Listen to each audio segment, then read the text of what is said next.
Hello everyone. In this video we are going to solve the problem number 1.39 from Irodov, and that is related to kinematics. So let us first read out the problem and then we will solve the problem step by step.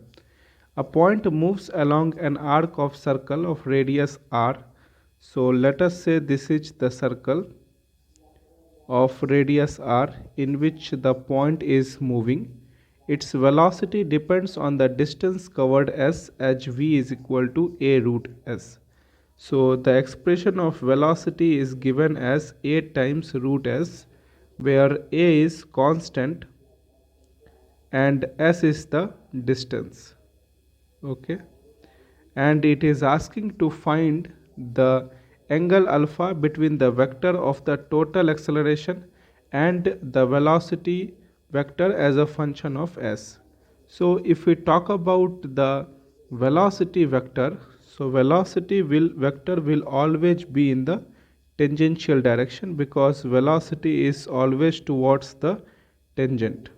Okay, and if we talk about the two components of acceleration at a particular distance s, then that we can represent it by at, that is tangential acceleration along the tangent direction, and ac, that is the normal acceleration or the centripetal acceleration along the center of this particular circle. Okay, and if we see here, let us say this is the resultant vector, or we can say a total.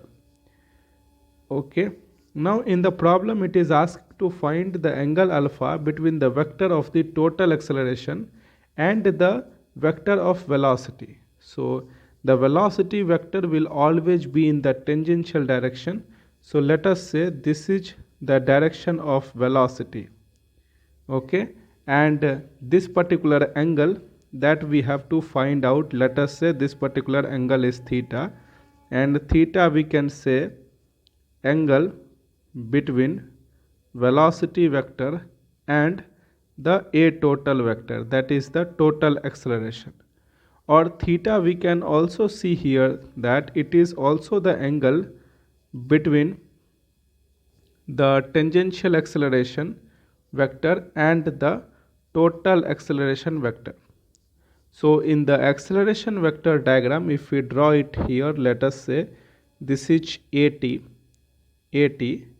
and this is ac or an, and this particular vector is representing the net acceleration, let us say a total, and this is the angle alpha or theta, let us say, which is representing the angle between the total acceleration and the tangential acceleration, and also it is also representing the angle between the velocity vector and the total acceleration. Okay, so from here we can write tan theta is equal to centripetal or the normal acceleration divided by tangential acceleration.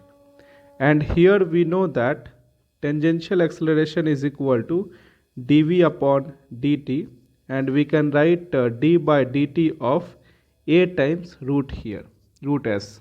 But if we see here we are having the function of distance, but we are differentiating with respect to time, that we cannot do. So for that we will convert this dt to ds. We can also write tangential acceleration as v dv upon ds, that we can equate it to velocity is a root s, d by ds of a root s.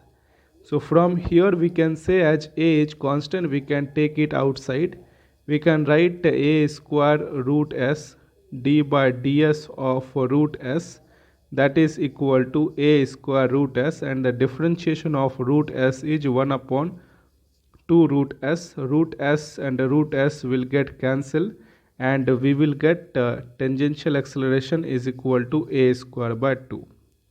Okay, now if we talk about the normal or centripetal acceleration, that we can write it as v square by r, where v is equal to a root s whole square by r, that is equal to a square s divided by r.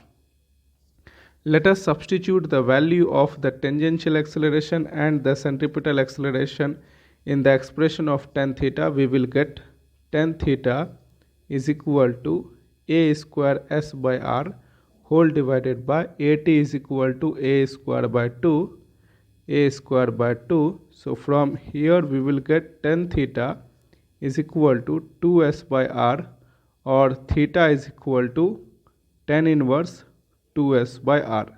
So basically this is the angle between the tangential acceleration and the total acceleration, and it is also the angle between the velocity vector and the total acceleration vector. I hope the entire procedure is clear. Thank you.